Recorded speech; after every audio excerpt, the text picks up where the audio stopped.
Welcome or welcome back. For those who don't know me, my name is Money, and this is Conversations in the Chair, a space where I share different topics about things I'm going through, gone through, or grown through. A digital journal, so to speak, all in the hopes to encourage and inspire you. Technically, today I'm not in the chair, I'm on the sofa, but you can forgive me for that. It's been a while. I kind of dropped off. I got busy.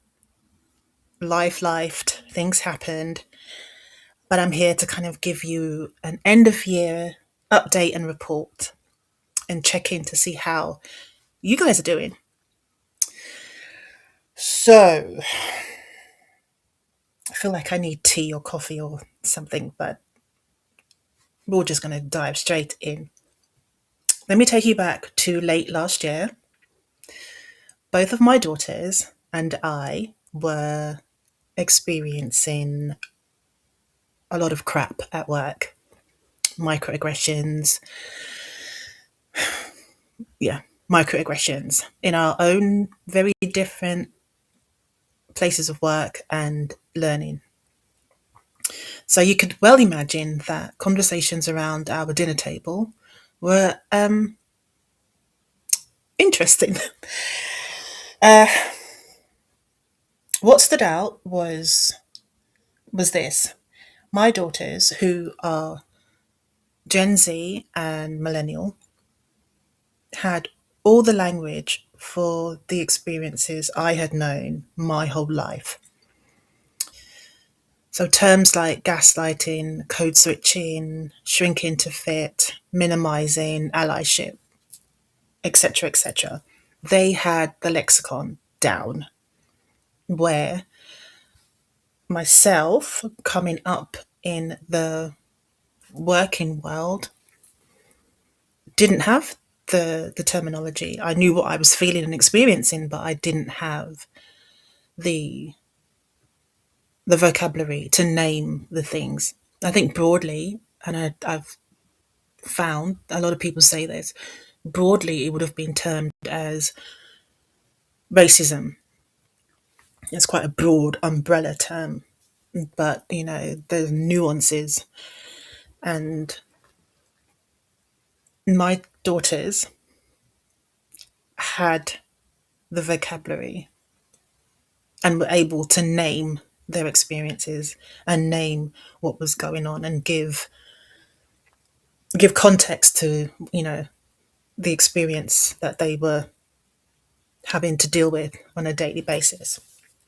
So, you know, each night around the dinner table, it would be a case of this happened at work, this happened at college. Like, mum, what do we do? Like, often it was like, what should I do in this situation would be the question that they would ask me. And I would answer from lived experience, but also from wisdom. Not I would tell them not just how to respond, but how not to respond. Because responding purely from hurt and frustration, especially for women like us, often feeds the stereotype we are trying to dismantle. So those conversations stayed with me. And being the kind of person I am, I chose to be an alchemist and take something very painful, that's all of our experiences, mine and my daughter's, and turn it into something purposeful. That decision birthed this book. Don't Call Me Scary: Navigating Microaggressions, Allyship, and Tropes. So, a year on, and at the time of recording, the book is 1 year old. Today, actually. And what a year it has been. I started slowly, tentatively, curiously, that's the word, right? I started doing author talks, book fairs, workshops in schools and organizations. What I didn't anticipate was this: the book becoming both a personal and professional toolkit for so many people. And that, of course, meant the book became my best selling book. At the start of this year, like many people, I chose a word for the year, a word that would stretch me, that would push me out of playing small, that would move me from surviving to living abundantly. And my word, and it still is, my word is thrive.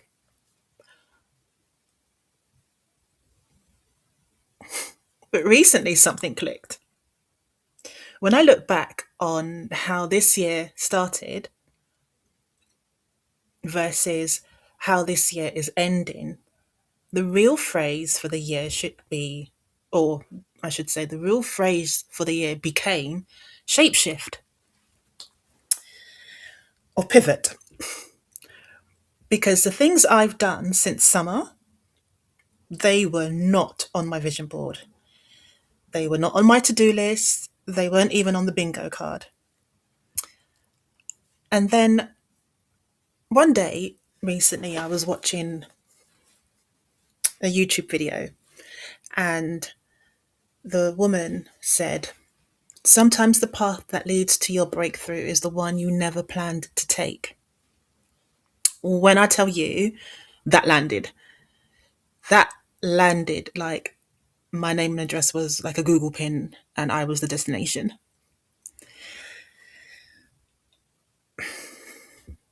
So Christmas is next week, and most of us, all of us, I would imagine, are finishing up work this week. I know towards the end of summer and then sort of end of Q3 going into Q4, my desire and my focus and objective was to finish Q4 strong, finish the year strong. Not by burning out, not by overextending, but by building intentionally on the momentum that's already here. Keeping leads warm, staying curious, remaining open to ventures that feel aligned and the ones that are slowly kind of showing themselves to be future blessings and, part of my legacy. So, what do you do when life shapeshifts? There are years you plan, you know, vision board, Q1, Q2, Q3, Q4, objectives, strategy, etc., etc. And there are years that just quietly take you by the hand and lead you somewhere you didn't expect. This 2025, she was one of those years. I didn't forecast the direction, the pace, the demands, or the responsibilities. I certainly didn't see this book, Don't Call Me Scary, becoming the lane that would make everything make sense. But looking back, I can almost pinpoint the shift. Not in a dramatic way, not a big announcement, just a quiet knowing, a knowing that said, this isn't the year you thought it would be. This is the year it's meant to be. And honestly, it became a blessing. Doors opened, doors opened unannounced, doors opened that I didn't even knock on. The work that I'm doing with this book, it's carved out this new lane. It's put me in new rooms, having new conversations, and of course, new responsibilities. And it reminded me of something I'd forgotten: the power of alignment. Some opportunities come because you've chased them, others come because you are ready, even when you don't realize it. This one was the latter. Once that door opened, the entire shape of my year changed. Moving with the shift. I've learned this: the shift usually comes before the explanation. This year, instead of resisting the redirection, I moved with it. I sort of leaned into it. Not loud, not in a loud way, not in a dramatic way, but intentionally, quietly, and with discernment. When the So I kept hearing the word pivot everywhere, whether on a podcast, whether on a video, whether if I was reading an article, the word kept coming up. And I finally paid attention because some pivots aren't announced, they're whispered. Is this a path I planned? No. But one of the greatest gifts this year has been making peace with that fact, making peace with the path I didn't plan. That's not my natural setting, that's not my instinct. I like clarity, structure, purpose. I want to know what I'm doing when I'm doing it and how long it's going to take. But there's a freedom in trusting this turn, in saying that I wouldn't have chosen this route, and maybe this route is choosing me. Sometimes the detour isn't the setback, or isn't a setback, it's alignment. Trusting this turn gave me a confidence I didn't expect.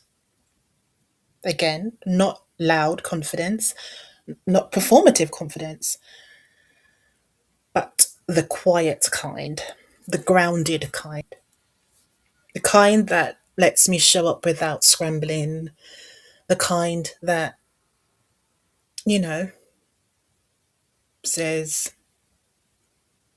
this is the right thing to do. You made the right move. Now, I'll be honest, I'm ending the year strong, but I'm ending it tired. So my energy is being used wisely. And that means strategic yeses and unapologetic no's.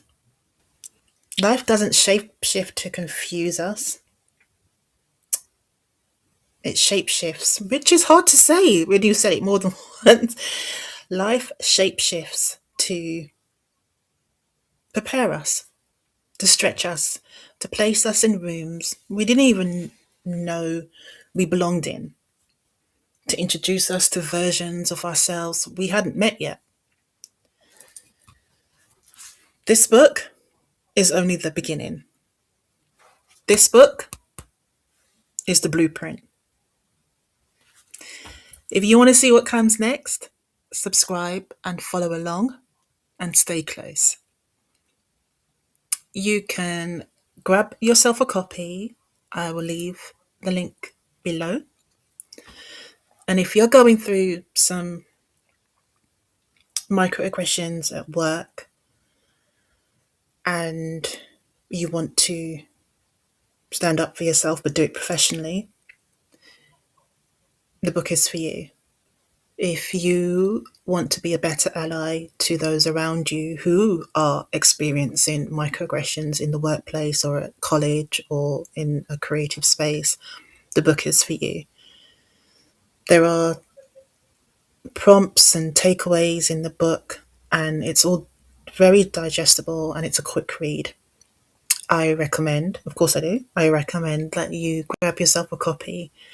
And, it even helps if you are maybe an HR person, and you want to broach these kind of subjects, or you're in some sort of manager or leadership role and you want to address these situations, and you can have your team read it as well. I'm also available for bookings to do workshops at organisations. There is an email address in the book where you can reach out to me to book me for such a service. So that's my update. That's what's been going on this year. That's where I've been. I've had my head down working. I hope this year has been good for you. And if your year started a little bit hairy, I hope it got better. And if the year hasn't been good, then I hope and pray that the coming year is 100 times better than this one has been. Take care of you. Take care of your mental health. Take care of one another. And I will see you in the next video. Bye bye.